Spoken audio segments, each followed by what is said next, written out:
Welcome back to Close Up. Since the 1970s, Secretary of State Bill Gardner has defended New Hampshire's first-in-the-nation primary status. Patience has always been the watchword when it comes to setting the date, as other states and political parties have challenged the Granite State and failed. The Secretary just set the 2020 primary date for February 11th, and he's here this morning to discuss. Secretary Gardner, thanks for joining us. You bet. So you were saying last week that this was a easier than usual kind of cycle to decide. Explain what went into your decision-making process to align with those dates selected by the primary. Well, sometimes the national parties are helpful, really helpful, and this time they were, and last time. These have been two of the easiest cycles that I've experienced.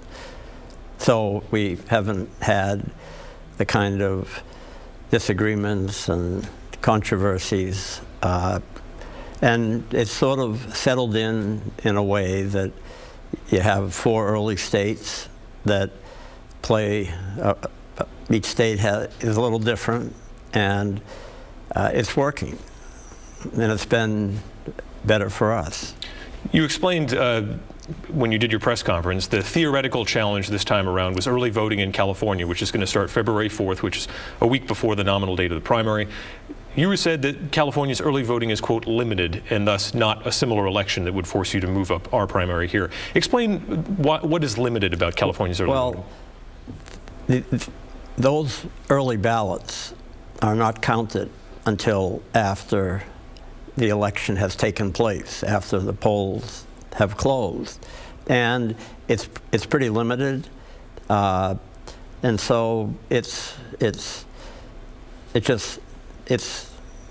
different.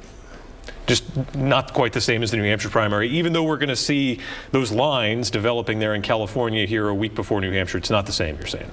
Yeah, well, actually, the most of the early voting ends up being during the last week, not a month before, or 3 weeks, 2 weeks.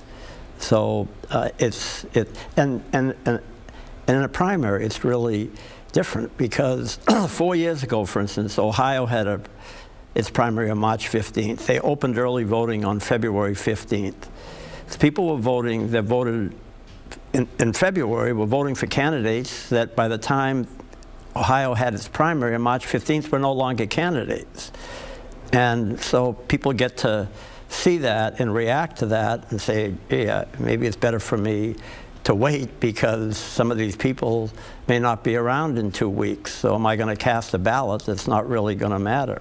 So you're the keeper of the primary date, and a lot of primary history as well. When you set the date, you had all of those families in there alongside you who have connections to either the creation of the primary or defense of first-in-the-nation status.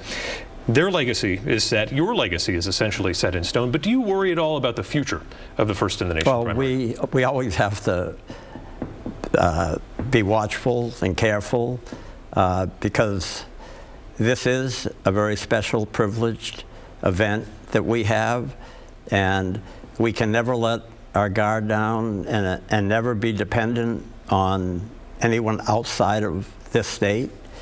And those people that were there, those families, the original ones, had the vision, and since then there's been the dedication and the perseverance to keep this. We've had this 100 years, and we never took it from anyone else.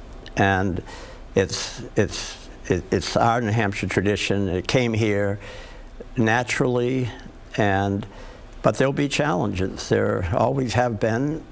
Some cycles will be easier than others, but as long as the people have the will here, and that's why we've had this 100th anniversary, because those individuals that I had from the families that were responsible at the very beginning and then through the decades, changing a little bit with time, and we'll keep it as long as the people in this state have the will to keep it. They've paid for it.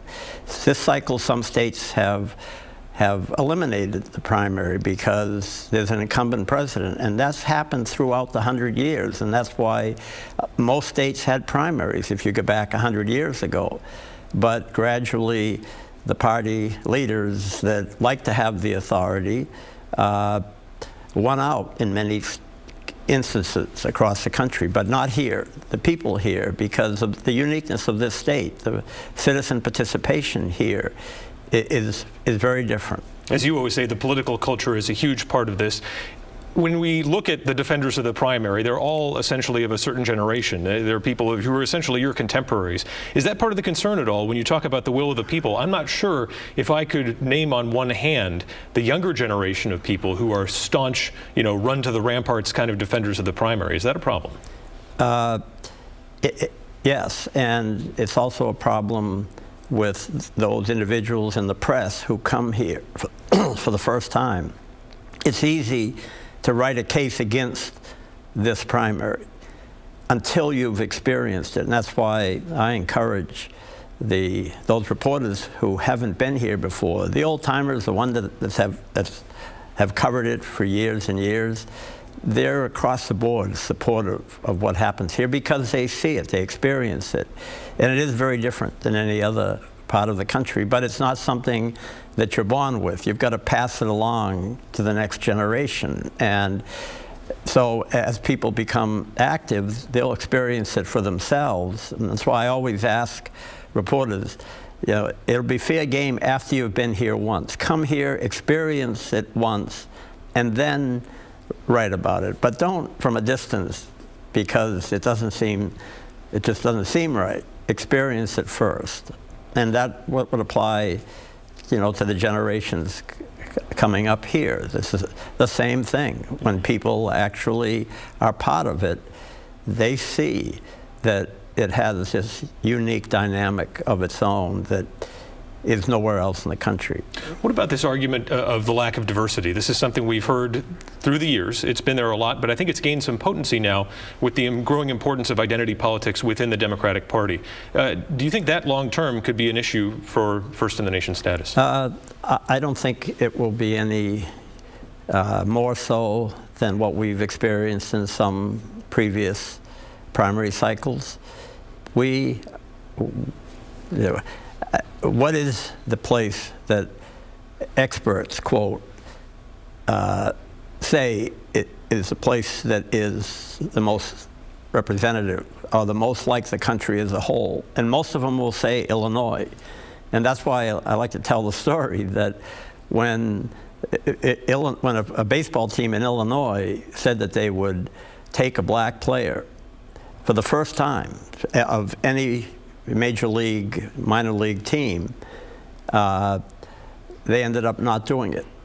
But New Hampshire took the player, and two of them. And because of that, Jackie Robinson got to play Major League Baseball when he did in 1947. Because when things happen in places it's not expected, it has a huge impact. And our history is full of those kinds of examples. So we're human beings, and you can overcome that diversity issue if you just have time to talk about the history. And certainly the diversity is there if the candidates go looking for it in Portsmouth and other places. It's out there. But one last question here I wanted to ask you. Your re-election victory was one for the ages in this last go-around. There was some talk that this might be it for you, but do you think this was your last time setting the date of the first-in-the-nation primary? I don't know yet. I'm not going to say it is. But it was, this was a very unique situation. You had a person who spent over $250,000.